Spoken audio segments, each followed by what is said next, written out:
Hi folks, this is John with Honor Services. One of the many services we provide is we now do pool leak testing.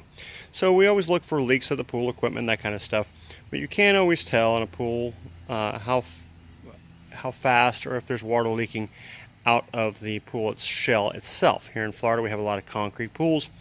Not unusual for them to crack, especially over by your skimmer. Hint, hint, if you're looking for a leak, it's usually where you'll find it. But water does evaporate at a pretty good rate, sometimes inches a day. So how do you know if you have a pool leak or if you have just evaporation? So here's something I started here a couple minutes ago, was a little test we do. We call this our leakalizer test or our pool leak test, and this is our equipment. It has some electronics that actually sit in the pool. You can see that right there. It takes, the test itself takes about 30 minutes to run. And I started it a few minutes ago. So here's our little handheld electronic device, which actually measures the pool evaporation rate and the height of the pool, and it compares the two. So there's one line there that actually shows you what the expected evaporation rate is, and we're graphing another line to show how much water we're losing. So we are now about almost 4 minutes into this test, and we're getting a nice little line there. And then what happens is you'll see the water is actually moving a little bit. So this equipment will actually figure out down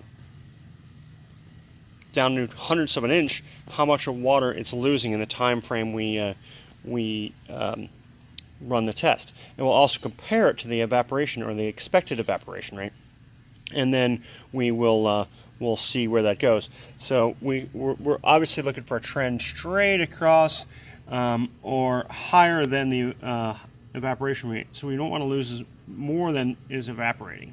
So that rate will change here a little bit in a minute. But I'm going to show you something interesting, because this is approximately, I would say, about a 20,000 gallon pool. It's kind of big, but that's the estimate. So we're going to take this 5-gallon bucket, our lovely little 5-gallon bucket here. I'm going to show you something. So you can see this is our test running right now, and there's the graph. I'm going to take this little bucket, put it in here, and take out about a gallon of water. So you can see there we are. Here's our bucket. Here's some water that came out, and now we have that out. Now watch what happens here. So as this graph comes through, you'll see it literally drops down there. 1 lost gallon of water right there. It's probably a little more than a gallon. Drops the graph all the way down on us. All right. So we know that's there. I'll draw a line right after that so we can remember where that's at. And we'll give it a couple minutes to settle down. You can see the water, little ripples in the water a little bit, but you'll see that going. So there we are. We're doing that. So let's see. Give it a couple seconds.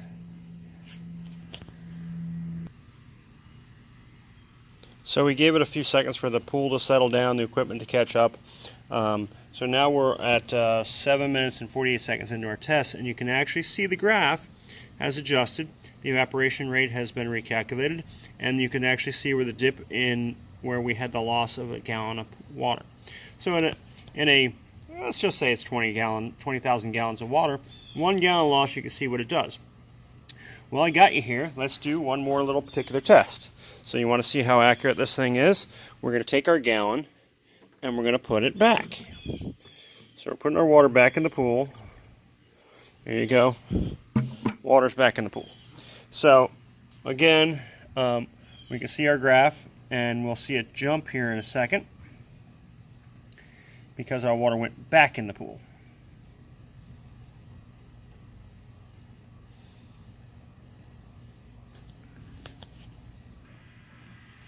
So here we are back again. We're about 10 minutes into our test, and you will notice there's our graph. We took the water out, we put the water back in, and like I said, that was about a gallon of water that was taken out, and that's what it does to our graph.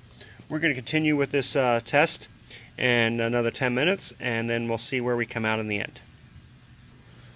Okay, we're back. We've been running this test about 19 minutes now, and I'll show you the graph real quick on the handheld device and the recorder. and you can see it right here. So kind of hard to see in the sunlight, but there you are. We're at 1910, but you can actually see the graph. You can see the dip and where we took the water out and put it back, and you can see a slow drop off after that, which is almost exactly following the evaporation rate. But we're at 1925 now. We're going to pause this and I'll show it to you on the computer. Okay, so here we are looking at the report. This is in the software, and you can actually see we have kind of a scatter graph, but if you look carefully you can actually see the dip over here where it dips down and goes back up and then runs down.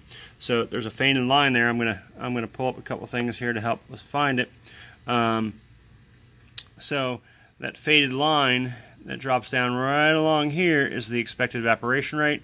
This is obviously no water loss. So you can actually see we have some water loss, but it's not unusual to have some water loss. Obviously, evaporation rates change. So what we're going to do is we're going to put a couple lines in here, and we're going to translate a few things and show you where we're at. So that solid line on the angle right here, that is what it figures is the evaporation rate, and this is what we saw the drop off and the comeback. It's just smoothing it out for us, and so that's kind of what we did there. We just making this easier for everybody to see here, and then I'll draw some lines in there so you can actually see. That's kind of what the computer generates and decides whether we had loss or not.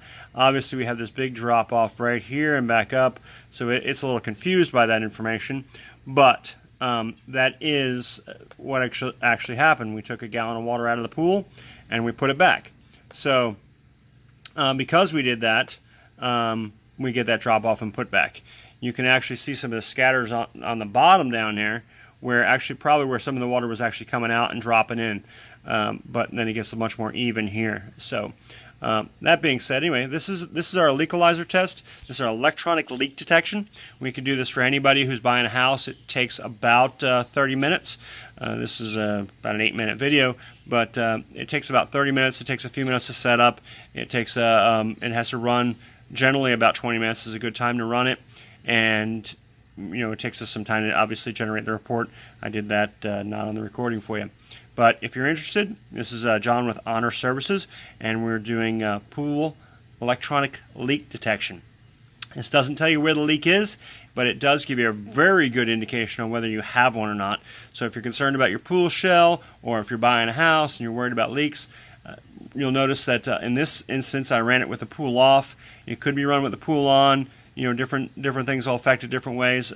It does have some different difficulties when you want to add certain features in your pool. Obviously, running water could be a problem, trying to figure out where the waves are and how high the water is. But this is the leakalizer test. We offer this for $125 with a home inspection.